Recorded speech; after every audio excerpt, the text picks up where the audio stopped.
Alright, you made it to the best part of the day. Math class! Woo woo!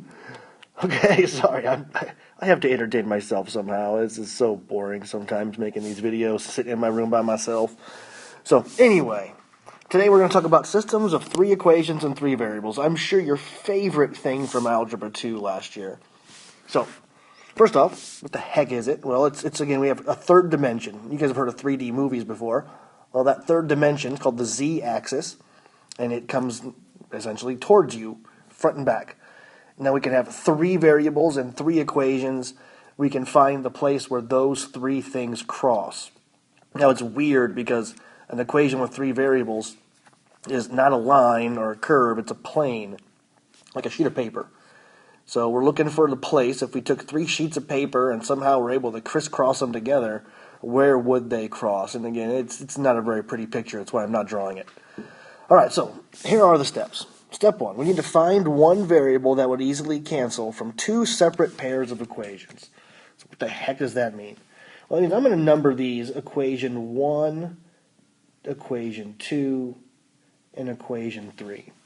What I'm looking for is a letter that could easily cancel out if I were to pick 2 of the equations, and I have to get the same letter to cancel out doing that twice. So, for example, I am looking at the large number of common numbers here for the y's. So that's the letter I'm choosing to cancel. The x's had different numbers, 1, a -1, -5, and 2.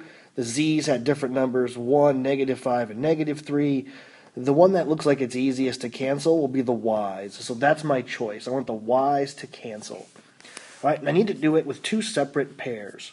So what would be an easy thing to make cancel? What I'm seeing is 1 and 3. If I put 1 and 3 together, do you see how 1 has a -5y and 3 has a +5y?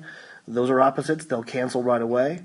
And I see that the same thing would also happen if I used equation 2 and equation 3. The same thing, the -5y and the 5y. That's step 1. I need to find a variable that I can do that twice with. So that's what I'm going to do. I'm going to do equations 1 and 3. So equation 1, which was -x minus 5y plus z equals 17. And equation 3. So you can already see that this is very time-consuming. This is not going to be something we do a lot of problems with. You're only going to have to do 2 on your assignment today. There's 3 to choose from in case one of them is hard for you. You'll get to choose whichever 2 you'd like to do.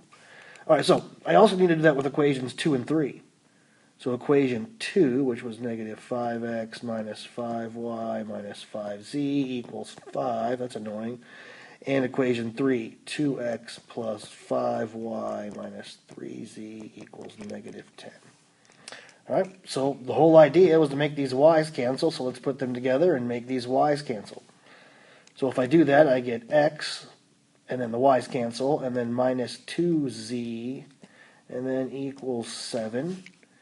And then over here, again, the y's will cancel, and I'll get -3x. Did I copy that right? That was a plus 5z there. I knew something seemed off. And then plus 2z equals -5. So that whole first step was to basically get us from an equation with 3 equations, 3 variables.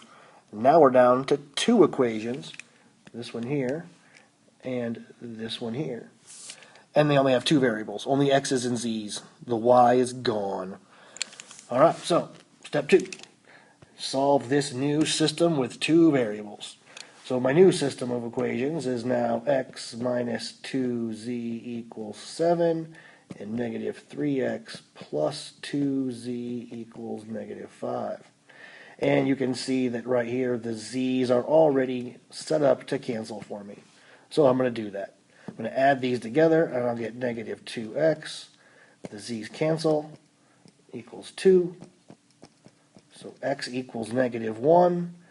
Now, just like we were doing in here a couple days ago, I take that -1 answer and go back and pick whichever one of those equations looks easier. I'm picking this one. I think it looks easier. And I'm changing the x to a -1. So I'll solve that. I'll add 1 on both sides. Negative 2z equals 8, which means that z equals negative 4. I've divided both sides by negative 2. So, we got two answers, but I don't have the third. So my third step, final step, substitute these answers into any of the original equations and solve to get the third number. So there's my original equations, those three. I already got two parts of the answer, x equals negative 1 and z equals negative 4. So my final answer, you can see I've already got the x and the z answers filled in. I'm just looking for y. So I can pick whichever one of those equations looks easier, and I'm going to pick the one that's the most annoying looking because it looks like fun. All the 5s. So that means I'm going to do negative 5x, but I already know x. X is negative 1. And then minus 5y, that's my missing number. And then plus 5z, and z is negative 4. And it's all supposed to equal 5. So now I got to solve. First thing is get rid of all these parentheses. That'd be a positive 5, and times 5 by negative 4. I'm going to combine my like terms over here. 5 minus 20 makes negative 15. Now I'll add 15 on both sides. And finally divide both sides by negative 5. And I got y equals negative 4, and that will be my final piece of the answer. Whew. It took almost 7 minutes, and I'm the teacher. So clearly, again, I am not expecting you to do very many of these. So your assignment today is 3 problems, but again, just in case there's one of them that throws you off or you get stuck somewhere, you get to do 2. You can pick whichever 2 you want. I don't really care, but the idea is that you try 2 of those, and there's 3 to choose from. All right, good luck.